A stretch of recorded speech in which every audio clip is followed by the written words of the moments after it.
देखेंगे तो संविधान सभा के अन्य कार्य क्या क्या थे, तो उसके बारे में जरा देख लेते हैं। ज्यादा तो नहीं, आधा घंटा ही पढ़ाएंगे, क्योंकि हम समझ रहे हैं पॉलिटी पढ़ा पढ़ा के बोर करती है, कई दिनों से पॉलिटी पढ़ा रहे उधर भी।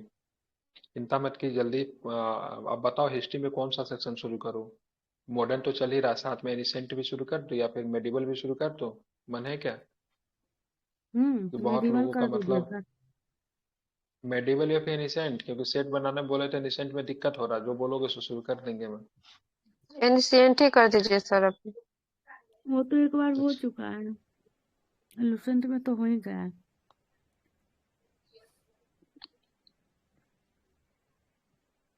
हाँ तो बोल सकते थे मेडिवल ही कर देता हूँ, ठीक है, ताकि उधर का भी हो जाए।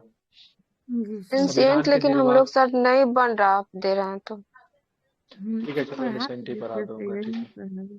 संविधान के हाँ निर्माण सर, और एक आम बार बस उसका कानूनों को बता लागू दीजिए। करने के अलावा संविधान सभा ने और भी बहुत सारे काम किए। मई 1949 में राष्ट्रमंडल में भारत की सदस्यता का सत्यापन किया। तो भारत जो था 1949 में राष्ट्रमंडल का सदस्य बन जाता है। 22 जुलाई 1947 को राष्ट्रीय ध्वज को अपना लिया। ठीक है। राष्ट्रीय ध्वज को कब अपनाया गया?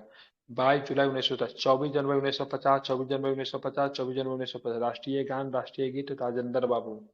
आर से राष्ट्रीय गीत, आर से राष्ट्रीय गीत, और आर से मतलब राजेंद्र बाबू, ट्रिपल आर। ठीक है। सारे के सारे कब? तो 1950 को 24 जनवरी को। 2 वर्ष 11 महीना 18 दिनों में संविधान सभा की कुल 11 बैठकें हुई। कितनी बैठकें हुई? बैठक कितनी हुई? 11 बैठक 11। हुई। कितने देशों के संविधानों का अवलोकन किया गया? 60। 60 देशों का संविधानों का अवलोकन किया गया। कितने दिनों की बहस हुई इस पे? 114 दिन। बिल्कुल। कितने रुपए खर्च हुए? 63,99,000 छह 200 कुछ रुपया खर्च होता है, अप्रोक्स 64 लाख समझिए, ठीक है, इतने खर्च हुए। 24 जनवरी 1950 को संविधान सभा की अंतिम बैठक हुई। एग्जाम में प्रश्न पूछा जाता है, संविधान सभा की अंतिम बैठक कब हुई? 24 24 जनवरी 1950। जनवरी 1950 को संविधान सभा की अंतिम बैठक हुई। ठीक है। इसके बाद सभा ने 26 जनवरी 1950 से 51-52 में हुए आम चुनावों के लिए, ठीक है, बनने वाली नई संसद के निर्माण के तक भारत की अंतिम संसद के रूप में काम किया। तो सब बात करें 24 जनवरी 1950 को तो संविधान सभा बन गया, संविधान बन गया, काम खत्म होना चाहते थे ये। तो 24 24 बारिश होने लगा। 26 जनवरी 1950 से 51-52 में, ठीक है, जब तक चुनाव नहीं हो जाता तब तक संसद जो था, मतलब संविधान सभा ही जो था अंतरिम संसद के रूप में मतलब क्या करेगा, काम करेगा। ठीक है। और संविधान की समिति के ऊपर बात करते हैं। संविधान सभा में संविधान के निर्माण से संबंधित विभिन्न कार्यों के लिए कई समितियों का गठन किया गया। इनमें से 8 बड़ी समितियां थी तथा अन्य जो थी छोटी थी। इन समितियों तथा इनके अध्यक्षों का नाम इस प्रकार है। ठीक है, ध्यान में रखेंगे। संघ शक्ति समिति जवाहरलाल नेहरू, संघीय संविधान समिति जवाहरलाल नेहरू, प्रांतीय संविधान समिति सरदार पटेल, प्रारूप समिति डॉक्टर भीमराव अम्बेडकर। तीनों याद, चारों याद है? आप लोग बोलिए सभी लोग। संघ शक्ति समिति किसके पास था? जवाहरलाल नेहरू। जवाहरलाल संघीय नेहरू के संविधान पास। समिति, संघीय संविधान समिति, जवाहरलाल नेहरू। नेहरू। प्रांतीय संविधान सरदार समिति, पटेल। सरदार पटेल जी। सरदार प्रारूप पटेल। समिति, प्रारूप समिति। Bhimrao doctor B Ambedkar. R Ambedkar. Ambedkar ji. बिल्कुल ठीक है, ध्यान में रखिएगा। और 17-18 तारीख से आपका दिन में भी क्लास लगा, बिहार वगैरह सब शुरू होगा, ठीक है। तभी तो जी। इतना ही देर में दिक्कत हो रहा है, बहुत कुछ पढ़ना है, तैयार हो जाइए। हम्म, 6 से 7 घंटा प्रतिदिन का क्लास रहेगा, बाकी 3-4 घंटा बचेगा, उसमें आप लोग रिवीजन वगैरह अपना कीजिएगा, मतलब समझिए 8-9 घंटा सर आपका मेंस का कब से शुरू होगा? जाएगा। मेंस का मेंस तो का शुरू क्लास कर कब चुके से हैं, शुरू मॉडल करिएगा आंसर सर? राइटिंग डाल दिए। मेंस का क्लास मॉडल आंसर राइटिंग डाले हैं, बस उनको एक्सप्लेन करना है। 18 तारीख से वो भी देखता हूँ, ठीक है।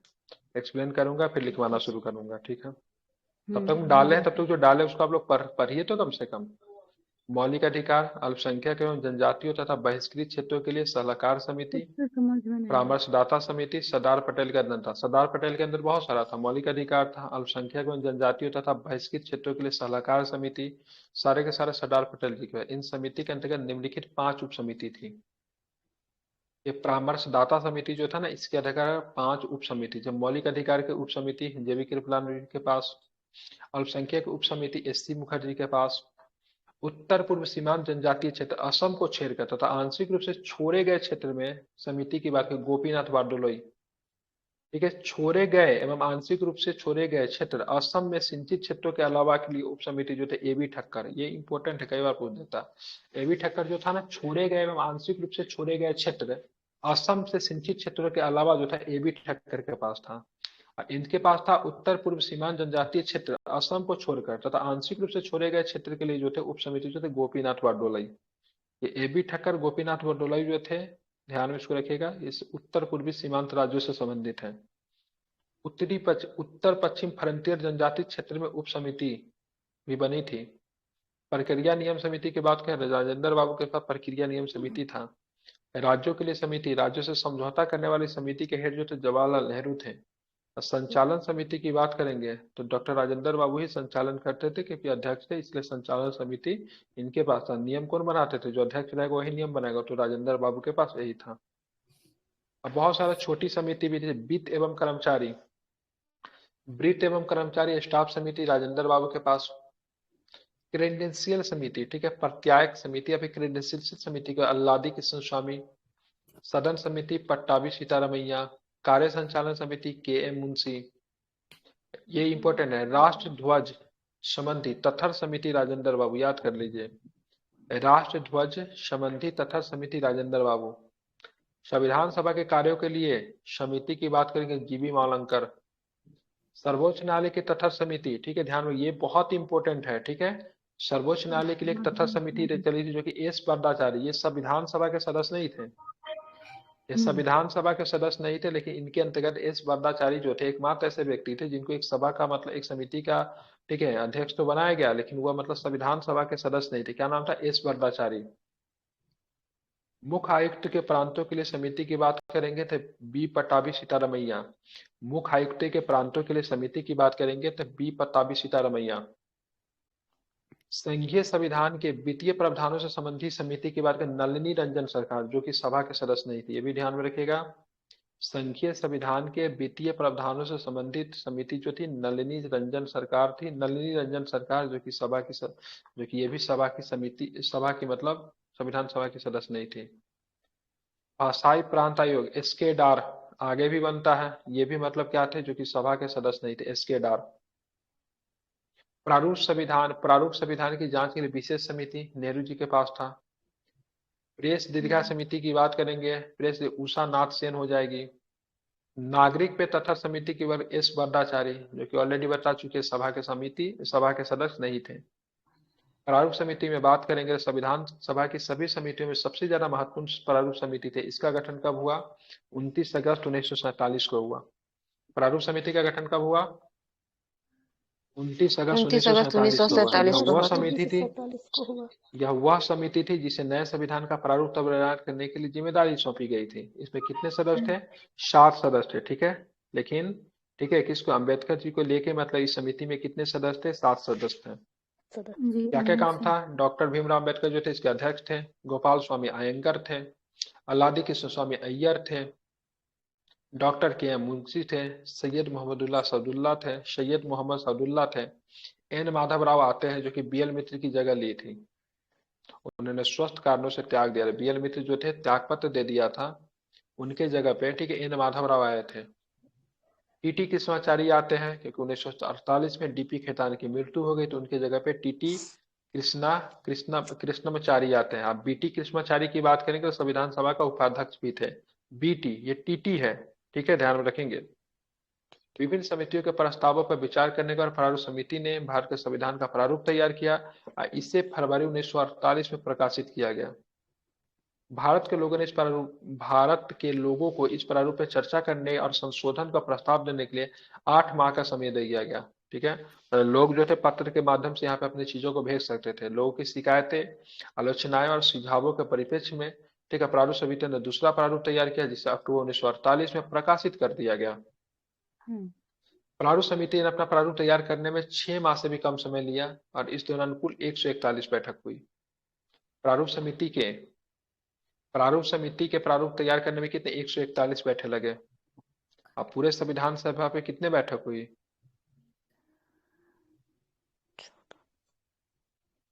कितना? 114, ठीक है, ध्यान में रखेंगे, ठीक है। हाँ, प्रारूप समिति पे 141। संविधान के प्रभाव में आना कब आया? तो डॉक्टर भीमराव अंबेडकर ने सभा में 4 नवंबर 1948 को संविधान का अंतिम प्रारूप पेश किया। कब पेश किया? 4 नवंबर 1948 को सभा में अंतिम प्रारूप पेश किया। इस बार संविधान पहली बार पढ़ा गया सभा में इस पर, ठीक है। 5 दिन 9 नवंबर 1948 तक आम चर्चा हुई। संविधान पर दूसरी बार 15 नवंबर 1948 को विचार होना शुरू हुआ और इस संविधान पे खंडवार विचार किया गया। यह कार्य की बात करेंगे तो नवंबर 1949 तक चला। इस अवधि में कम से कम, ठीक है, 7653 संशोधन प्रस्ताव आए, जिनमें से वे वास्तव में 2473 पर ही सभा में चर्चा हुई। संविधान पे तीसरी बार 14 नवंबर 1949 को विचार होना शुरू हुआ और डॉक्टर भीमराव अंबेडकर ने द कॉन्स्टिट्यूशन एज, ठीक है, सेल्टेड बाय द असेंबली भी पास प्रस्ताव पेश किया। मतलब अंबेडकर साहब यहाँ पे पेश कर the constitution as settled by the assembly भी पास प्रस्ताव पेश किया। संविधान के प्रारूप पर देश ने इस प्रस्ताव को कब मतलब पारित घोषित कर दिया? 26 नवंबर 1949 को, ठीक है, पारित घोषित कर दिया गया और इस पर अध्यक्ष एवं सदस्यों के हस्ताक्षर लिए गए। सभा में कुल 299 सदस्य थे उस समय थे, लेकिन उनमें से 284 सदस्य उपस्थित थे। मतलब उस समय कितने सदस्य थे? 299 थे, लेकिन 284 सदस्य उपस्थित थे जिन्होंने संविधान पर हस्ताक्षर किया। संविधान की प्रस्तावना को 26 नवंबर 1949 का उल्लेख उस दिन के रूप में किया गया जिस दिन भारत के लोगों ने संविधान सभा को अपनाया, लागू किया एवं स्वयं को संविधान सौंपा। तो संविधान सभा ने संविधान को अपनाया, लेकिन किसके बिहाफ पे? भारत के लोगों के ऊपर। संविधान सभा में कौन सा डेट उल्लेखित है? 26 नवंबर 1949, ठीक है। लेकिन हमारा संविधान पूर्ण रूप से 26 जनवरी 1950 को लागू होता है। और 26 नवंबर 1949 को अपनाए गए संविधान के प्रस्तावना 395 अनुच्छेद 8 अनुसूची थी, ठीक है, ध्यान रखेंगे। भाग 22 था, ठीक है। प्रस्तावना का पूरे संविधान को लागू करने के बाद लागू किया गया। नए विधि मंत्री डॉक्टर भीमराव अंबेडकर ने सभा में संविधान के प्रारूप को पढ़ा। उन्होंने सभा के कार्यकलापों को बढ़ चढ़कर हिस्सा लिया। उन्हें अपनी तर्कसंगत प्रभावशाली दलीलों के लिए जाना जाता था। उन्हें भारत के संविधान के पिता के रूप में पहचाना जाता। इस महान लेखक, संविधान विशेषज्ञ, अनुसूचित जातियों के निर्विवाद नेता और भारत के संविधान के प्रमुख शिल्पीकार को आधुनिक मनु की संज्ञा दी गई है, ठीक है। अम्बेडकर जी को क्या बोलते हैं? आधुनिक मनु की संज्ञा भी दी जाती है। अब चलेंगे संविधान का प्रवर्तन की बात करेंगे तो 26 नवंबर 1949 को नागरिकता, चुनाव, तथार्थ संसद, अस्थायी परिवर्तनशील नियम तथा छोटे शीर्षक से जुड़े कुछ प्रावधान अनुच्छेद, जैसे कौन कौन को लागू कर दिया गया 26 नवंबर 1949 को। बाकी पूरा संविधान 26 जनवरी 1950 को लागू होगा। कौन कौन आर्टिकल्स लागू हुआ? 5, 6, 7, 8, 9, 60, 324, 366, 367, 79, 80, 88, 91, 92, 93, ठीक है। स्वतः ही लागू मतलब होगा, ठीक। कितने आर्टिकल्स लागू है? काउंट कर ले। 1, 2, 3, 4, 5, 6, 7, 8, 9, 10, 11, 12, 13, 14, 15 आर्टिकल्स को लागू, नहीं 15 ही आर्टिकल्स को लागू किया जाएगा। 16 भी देता है। 2, 3, 4, 5, 6, 7, 8, 9, 10, 11, 12, 13, 14, 15, ठीक है। एक आर्टिकल्स का प्रयोग करके इसको लागू किया जाता है। कोई एक आर्टिकल्स था, उसी का आधार पर इसको लागू किया जाता है। कहीं कभी 16 देता, लेकिन 15 ही है, ठीक है। संविधान ने शेष प्रावधान को 26 जनवरी 1950 को लागू किया। इस दिन संविधान की शुरुआत के दिन के रूप में देखा जाता है और इसे गणतंत्र दिवस के रूप में भी मनाया जाता है, क्योंकि भारत के राष्ट्रपति भी इसी दिन निर्वाचित होते हैं, ठीक है। इस दिन को संविधान की शुरुआत के रूप में इसलिए चुना गया क्योंकि उनका ऐतिहासिक महत्व है। इस दिन 1930 में भारतीय राष्ट्रीय कांग्रेस ने लाहौर अधिवेशन दिसंबर 1929 में पारित हुए संकल्प के आधार पर पूर्ण स्वराज दिवस मनाया था 1930 में। 26 जनवरी 1930 को संविधान की शुरुआत के साथ ही भारतीय स्वतंत्रता अधिनियम 1947 और भारत शासन 1935 को समाप्त कर दिया गया। हालांकि Abolition of Privy Council Jurisdiction Act 1949 जो था लागू रहा था। एबोलिशन ऑफ, ठीक है, प्रिवी काउंसिल ज्यूरिडिक्शन एक्ट 1949 जो था लागू ही रहा।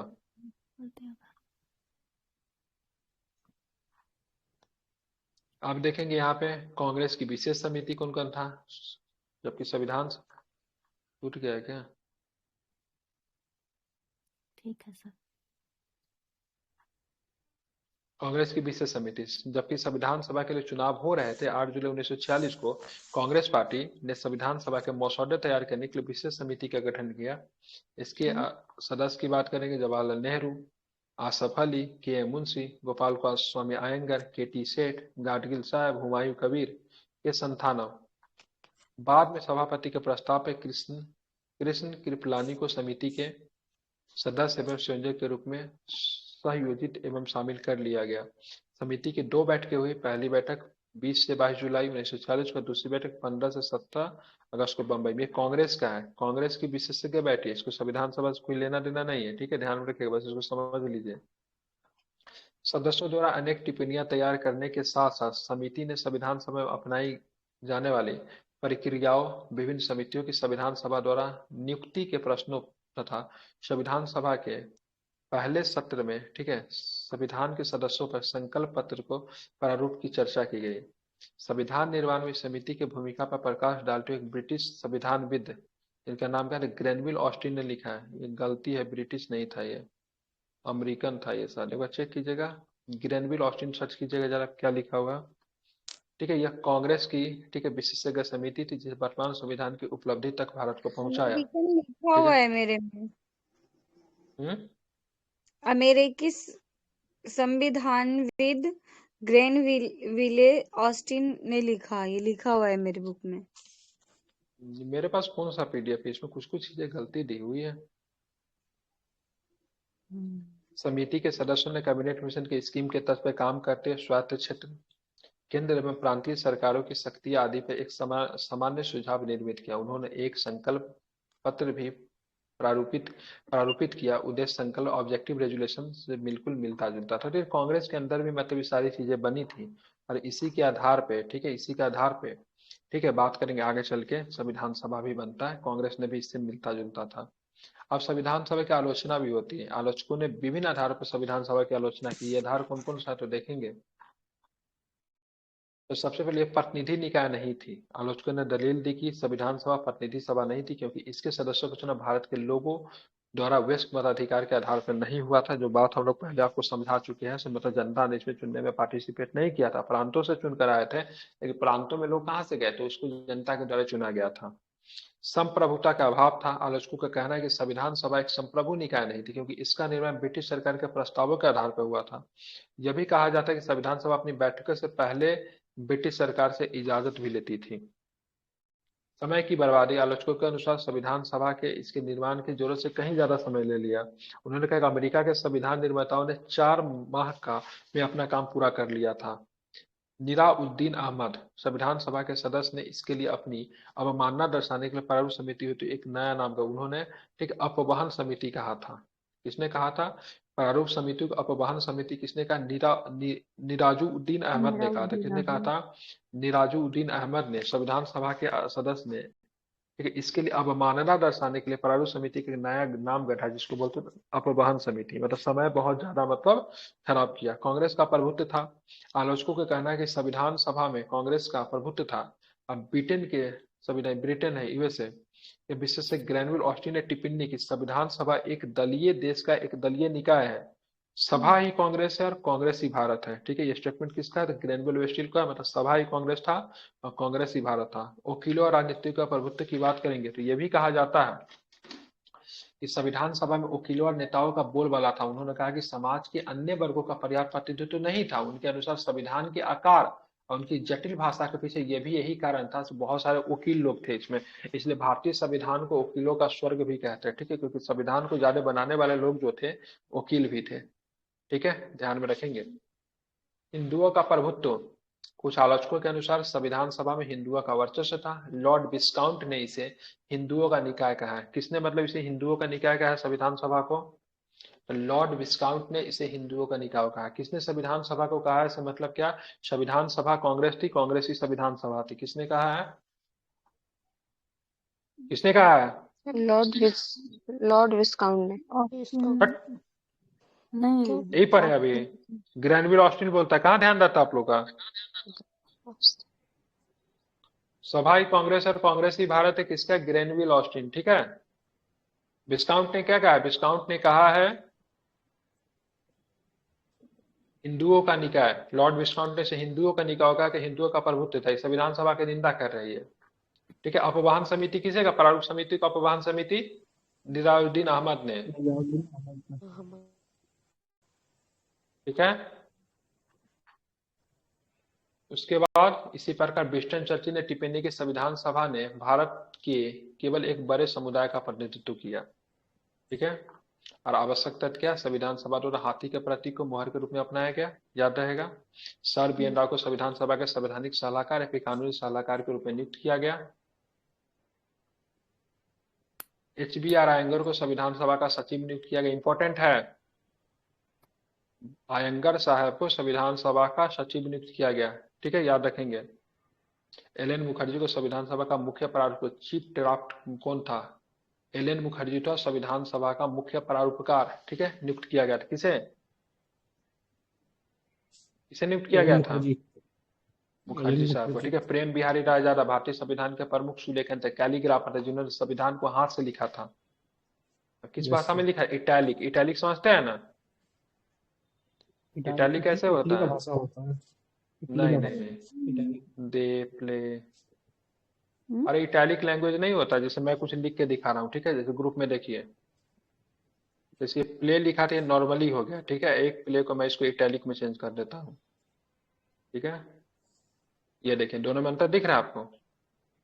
अच्छा, वो मतलब फॉन्ट होता है, फॉन्ट होता है, हाँ, इसको फॉन्ट font होता है, बोलते हैं। इटैलिक क्या है, फॉन्ट होता है, ऐसे समझाना पड़ता है आपको, ठीक है। इटली का भाषा नहीं था, फॉन्ट था, ठीक है, अच्छा, समझ गया। आता है जो वर्ड चलिए, में तो आता इसको है फॉन्ट बोलते हैं, ठीक है, ध्यान में रखेंगे। तो इन्होंने मतलब प्रेम बिहारी रायजादा ने इसको इटैलिक में लिखा है, ठीक है, तो ताकि सुंदर दिखे, समझ गए। और यहाँ पे हाथी को मतलब चुना गया विरासत पशु के रूप में भी, आगे वही चलते हम लोग हाथी से को मतलब बचपन में प्रतीक बोलते के थे रूप क्या, में। कर्सिव राइटिंग लिखने के लिए, हाँ, कर्सिव कर्सिव लिखने के लिए राइट, बोलते थे हाँ। हम लोग, इसको बोलते थे। चलिए आगे चलेंगे। मूल संस्करण का सौंदर्यीकरण सजावट में शांति निकेतन के कलाकारों ने किया, जिसमें नंदलाल बोस, ठीक है, ब्यूहर राम मनोहर सिन्हा शामिल थे, ठीक है। इन्होंने क्या किया था, इन्होंने चित्र बनाया, क्या बनाया, चित्र बनाया, सुंदर सुंदर चित्र बनाया, हाथ से चित्र बनाया। शांति निकेतन के चित्रकार थे नंदलाल बोस और ब्यूहर राम मनोहर सिन्हा। मूल प्रस्तावना को प्रेम बिहारी रायजादा के द्वारा हस्तलिखित एवं ब्यूहर राम मनोहर सिन्हा द्वारा ज्यामितीय सौंदर्यीकरण में अलंकृत किया गया। मूल संविधान में हिंदी संस्करण का सुलेखन मूल संविधान में बसंत कृष्ण, ठीक है, बैद के द्वारा किया गया, जिसे नंदलाल बोस ने सुंदर ढंग से अलंकृत एवं ज्यामितीय किया है, ठीक है। आगे चलेंगे, क्या है, हाँ, ये सब तो बता ही थे। तो 1946 में सीटों का मुस्लिम 11 को प्रांत से 242 आते थे, 292 आते थे, देसी रियासत 93 थे। एबीसीडी की बात करेंगे तो मुख्य आयुक्त वाला जो था 4 को कमिश्नरी से आता, टोटल जोड़ेंगे तो 389 था, ठीक है, 1946 में। ये किसके सीट के आधार पे, ठीक है, सीटों का आवंटन। मुस्लिम हिंदू पे आ जाता है, ठीक है। कांग्रेस के पास 208 था, मुस्लिम लीग के पास कितना था, 73 था, बाकी सबके पास एक एक था, जबकि इंडिपेंडेंट के पास 8 को था, 296 हो गया। यही 296 को कैसे बांटा है, इसमें 296 को ये, ठीक है, बाकी देसी रियासत तो 93 को है ही, 292 प्लस 4 का अनुपात को इस हिसाब से बांट दिया गया 296। अब समुदाय के अनुसार आते हैं तो 1940 में समुदाय जाति के हिसाब से, धर्म के अनुसार से 163 हिंदू, मुस्लिम 80, अनुसूचित जाति 31, ईसाई 6, पिछड़ी जनजाति 6, सिख 4, एंग्लो इंडी 3, पारसी 3। कुछ नहीं याद रखना, ये नहीं पूछता है, ठीक है। पूछेगा तो कभी ये भी पूछेगा से कांग्रेस कांग्रेस के पास 208 था, मुस्लिम लीग के पास 73 था, बस इतना ध्यान है। सबके पास बाकी एक एक, स्वतंत्र पार्टी के पास 8। समुदाय के आधार पर हिंदू के पास स्वतंत्र 163 था। पार्टी साउथ का था ना, स्वतंत्र पार्टी साउथ का नहीं था, किसी भी पार्टी से नहीं था, उसको स्वतंत्र पार्टी कहते हैं। इंडिपेंडेंट को स्वतंत्र पार्टी तो बाद में बनता, स्वतंत्र पार्टी श्री राजगोपालचारी की पार्टी थी, तो आजादी के बाद बनेगी। ये इंडिपेंडेंट उम्मीदवार हुआ करता था, ठीक है।